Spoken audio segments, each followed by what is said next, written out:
में एक तरफ ये लोग नियुक्ति पत्र बांट रहे हैं, 1,20,000 का दावा कर रहे हैं, हजारों अभ्यर्थी भटक रहे हैं कि हमारा रिजल्ट नहीं हुआ, बहुत सारी त्रुटियां हैं, उन त्रुटियों को पहले ठीक किया जाए। बिहारियों को कितना रोजगार मिला है, इसी सब को लेके यहाँ पे धरना है कि पहले आयोग अपनी त्रुटियों को सुधारे, उसके बाद नई रिक्ति नई वैकेंसी जारी की जाए।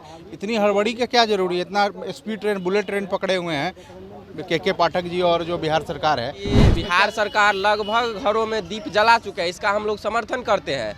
लेकिन जैसे होता है ना कि बड़े बड़े काम में छोटी छोटी त्रुटि हो जाती है, उसी तरह मैम इसमें भी छोटी छोटी जो त्रुटि हुए हैं उसको दूर करें, हम यही चाहते हैं मैम। नमस्कार, आप देख रहे हैं एक न्यूज़ 24। मैं प्राची सिंह। अभी मैं गर्दनी बाग ऐतिहासिक धरने स्थल पर मौजूद हूँ और यहाँ बिहार के बीपीएससी शिक्षक भर्ती बेरोजगार युवाओं के द्वारा अनिश्चितकालीन धरना गर्दनी बाग में क्यों धरने दे रहे हैं? धरना दे रहे हैं सरकार की गलत नीतियों के खिलाफ। में एक तरफ ये लोग नियुक्ति पत्र बांट रहे हैं, 1,20,000 का दावा कर रहे हैं, हजारों अभ्यर्थी भटक रहे हैं कि हमारा रिजल्ट नहीं हुआ, बहुत सारी त्रुटियां हैं, उन त्रुटियों को पहले ठीक किया जाए। ऊपर से जो नियोजित जो 42,000 को पास कर दिया गया है, दावा कर रहे हैं 1,20,000, 70,000 प्राइमरी का सीट था जिसमें 42,000 नियोजित है, 20,000 से ऊपर बाहरी हैं। बिहारियों को कितना रोजगार मिला है, इसी सब को लेके यहाँ पे धरना है कि पहले आयोग अपनी त्रुटियों को सुधारे, उसके बाद नई रिक्ति नई वैकेंसी जारी की जाए। इतनी हड़बड़ी का क्या जरूरी है, इतना स्पीड ट्रेन बुलेट ट्रेन पकड़े हुए हैं के पाठक जी और जो बिहार सरकार है, तो इसमें क्या ज़रूरत है? पहले पिछली गलतियों को तो सुधारे, तब ना आगे की वैकेंसी की बात करें। ये लोग दूसरी तो निकाल दिया गया। वही तो विज्ञापन निकाल दिया गया बीपीएससी 2.0 का।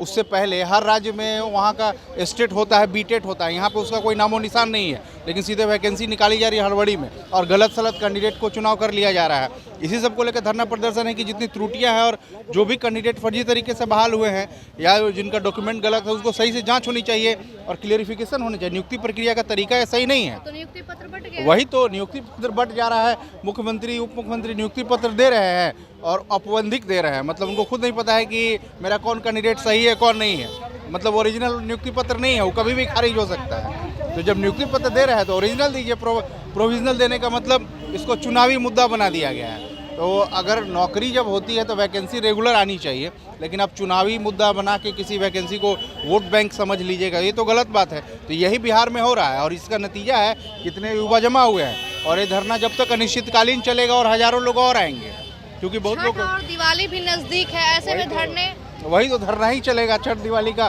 सरकार ने तो जब से नियमावली बनाया इन लोगों ने उसी समय से नींद हराम करके रखा हुआ है। तो पिछले 7-8 महीने कैसे निकले हैं वो टेंशन में ही सबका गया, लेकिन अभी छठ दिवाली के समय में भी यही चल रहा है, खुशी कहीं गम।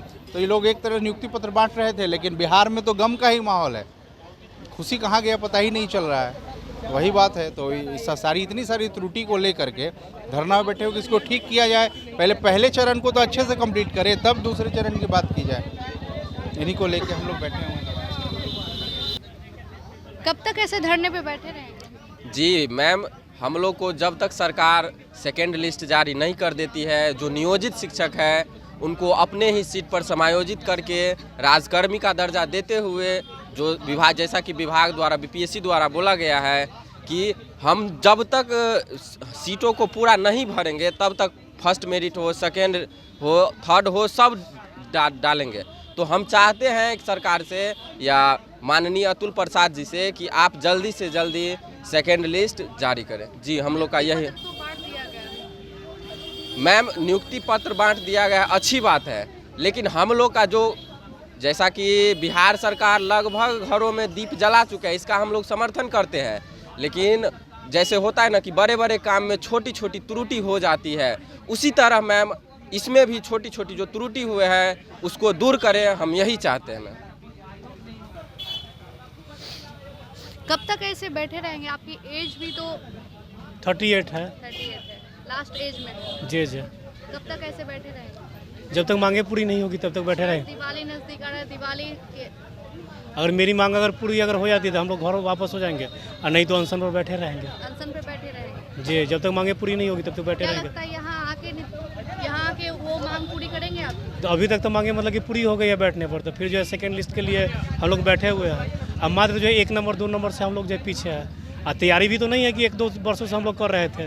2017 से मतलब कि कंटिन्यू तैयारी कर रहे हैं। 3 जगह मतलब मेरा रिजल्ट हो गया, 1 नंबर से मान लीजिए कि मेरा नहीं हुआ।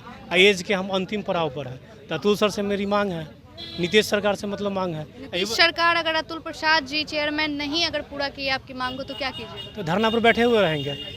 अब घर जाके ही क्या होगा, तो मान लीजिए अब लौटने पर ही क्या होगा। युवा की सरकार जो तेजस्वी सरकार तो खुद मतलब समझते होंगे, जो 38 साल का मतलब युवा, वो तो झटपट की बात कह दिए, झटपट तो हम लोग की भी मांगे जो है छटपट से मतलब कि करेंगे, विश्वास है। बिल्कुल विश्वास है।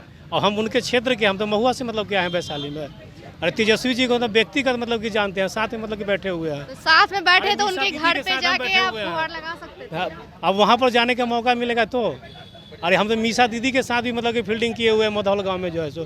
तेजस्वी जी को मतलब दोनों भाई को मतलब कि घुमाए हुए हैं। लेकिन हम तो अपनी मांग के लिए आए, हम तो वहाँ भी प्रयास मतलब किए, लेकिन वहाँ तो कोई जाने ही नहीं देता। तो देख सुने कि गर्दनी बाग में कि मौका मिलेगा बोलने का, वहाँ से चल दिए कि अपनी बात जो है तेजस्वी जी तक पहुँचाते हैं। हम तो उनको आलोक मेहता के मतलब कि गाँव से महुआ से मतलब क्या आए हुए हैं। हम तो उनके घर के मतलब कि व्यक्तिगत लोग हैं। मतलब आपके कहने के बाद आप तो उनके गांव के, फिर भी आपकी मांगे पूरी नहीं हो रही। हम पूरी नहीं हो रही, तो मेरी आवाज़ जो है आपके थ्रू जो है उनके कानों तक मतलब कि जाए, देखे सुने और समझे कि महुआ के लोग जो मतलब 1 नंबर 2 नंबर से मतलब कि पीछे है, वो अपनी मांग के लिए गर्दनी बाग में बैठे हुए हैं। हम लोग की मांग जो गलत हो रही है, जो पहले से जो नियोजित शिक्षक है उनके अपने जगह पर समायोजित मतलब करके हम लोग की जो मांग मतलब कि पूरी हो जाए। कब तक आप ऐसे इस अवस्था में बैठे रहेंगे? देखिए, बहुत हमको उम्मीद थी कि हम लोग को कहा गया था कि क्वालिफाइंग मार्क्स पर उठा लिया जाएगा, लेकिन हम लोग क्वालिफाई भी कर चुके हैं, सीटेट भी पास हैं और क्वालिफाइंग मार्क्स से 2-4 नंबर ज़्यादा हैं, लेकिन फिर भी हम लोग के साथ समझिए कि अन्याय हो रहा है और दिव्यांग के साथ एकदम समझिए कि सही नहीं हो पा रहा है।